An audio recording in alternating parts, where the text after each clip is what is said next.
Hola, somos Ania y Alondra y el día de hoy os vamos a hablar sobre el romanticismo.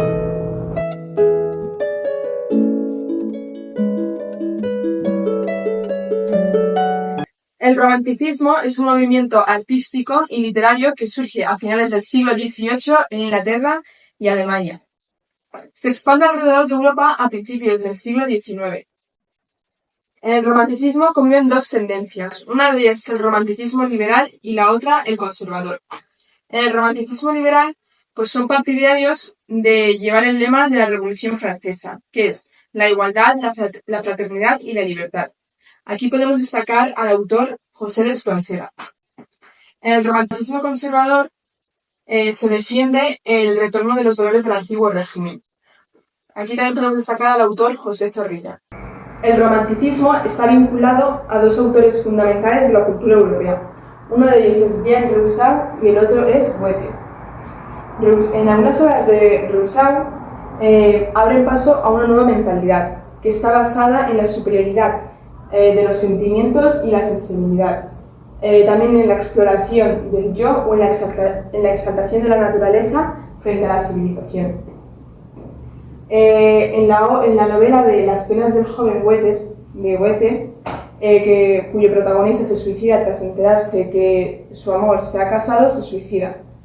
Esta novela tuvo gran éxito que desató una gran ola de suicidios en Europa.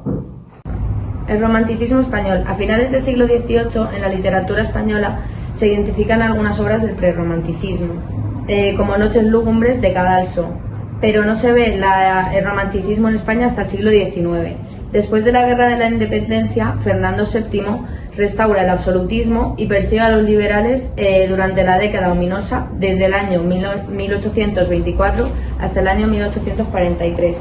El estreno del drama Don Álvaro o Las fuerzas del Sino de Ángel de Saavedra hace el triunfo del romanticismo en España.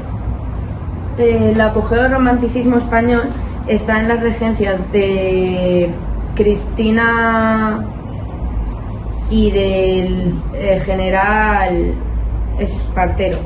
Perdió fuerza en la década moderada, aunque la poesía romántica salió después con las obras de Bécquer y de Rosalía de Castro. Una de las características del romanticismo es el idealismo y culto al yo. Esto consiste en que la realidad es una representación del yo, y el yo ocupa el lugar de la divinidad. Además, como consecuencia del individualismo, la literatura se convierte en una exploración de la conciencia interna.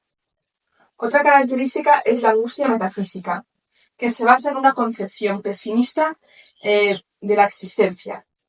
Esto nace debido al desajuste entre la realidad y el deseo, por lo que los temas principales van a ser la insatisfacción, la angustia vital y el desengaño. Otra característica es el irracionalismo, que consiste en la desconfianza de la razón como fuente de conocimiento, por lo que los autores se van a sentir atraídos por las dimensiones irracionales del ser humano, así como la locura, los sentimientos, el sueño, entre otros. También se va a desarrollar el género fantástico y del terror, así como la ambientación nocturna. Otros rasgos del romanticismo son el ansia de libertad y rebeldía. La libertad es una de las aspiraciones del autor y no tiene límites, por lo que en su creación artística sus personajes van a incumplir las normas. Y la rebeldía se va a exaltar como un tema principal. Además va a surgir la creación de un héroe romántico, que es un personaje asocial que incumple las normas morales. Otro rasgo es el rechazo de la civilización. El yo romántico se siente separado del mundo natural y quiere recuperar esa fusión con la naturaleza que solo puede lograrse mediante la infancia o el pasado. Por último, tenemos el desacuerdo con el mundo. Esto consiste en el deseo de evasión o suicidio. En el deseo de evasión, el artista se cobija en un mundo interior, que es en un mundo interior que puede ser el pasado o lugares exóticos, entre otros. Y el suicidio pues queda establecido como un gesto que une la voluntad y la rebeldía frente al mundo. por lo que van a abundar personajes suicidas. La poesía romántica tiene dos etapas. La primera etapa fue el apogeo del romanticismo, donde predomina la poesía narrativa. También tiene otros grupos, y uno de ellos es la fascinación por la Edad Media, que llevó al redescubrimiento del romancero, inspirado en los romances medievales. La otra es Los cantos del trovador de José Zorrilla. Al igual que otros poemas narrativos, se basan en leyendas tradicionales. Y por último, la influencia de Lord Byron es decisiva en los dos grandes poemas narrativos de Espronceda, marcados por la reflexión filosófica o moral. También la segunda etapa surge en las postrimerías del romanticismo y en la segunda mitad del siglo XIX. La poesía narrativa da el paso a la poesía lírica. José de Espronceda tiene las canciones. Se trata de poemas dedicados a personajes marginales o rebeldes que rechazan los valores burgueses de la época. Destacan el mendigo, el reo de muerte, el canto del cosaco, etc. También el estudiante de Salamanca. Este poema trata sobre Félix de Montemar, que después de seducir y abandonar a doña Elvira, es sentenciado a muerte por el alma en pena de esta joven.